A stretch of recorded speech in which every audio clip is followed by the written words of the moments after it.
सोनालाल मण्डल जी पोस्टोका public boarding school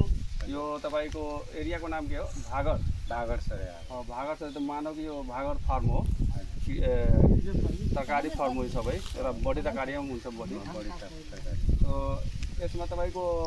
यो ट्रान्सफरमा हेरिरहेको छैन यो ट्रान्सफरमा के भयो गाईको लागि यो ट्रान्सफरमा चोरी भयो यो ट्रान्सफरमा चोरी भइसकेपछि अब अर्को ट्रान्सफर्मरको लागि प्रोसेस चलाउनु भयो तपाईँहरूले कि कसो अब यो कुरा वडा अध्यक्षलाई हामी भन्यौँ उहाँलाई पनि थाहै छ उहाँकै अध्यक्षतामा यो काम भएछ बिग बोरिङको अनि यता चाहिँ अर्को छैन त्यसमा आउँछ कि आउँदैन निश्चित छैन त्यो त तपाईँहरूको सिँचाइ गर्नको लागि त अप्ठ्यारो होला अब आफ्नै त्यो बोरिङबाट आफ्नो निजी स्रोतबाट तपाईँहरू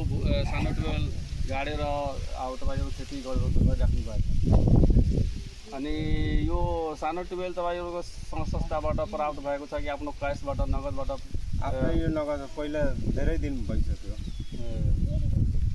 अनि यो ट्रान्सफर्मरको केही अटोपोटो छैन आउँछ कि आउँदैन छैन थाहै छैन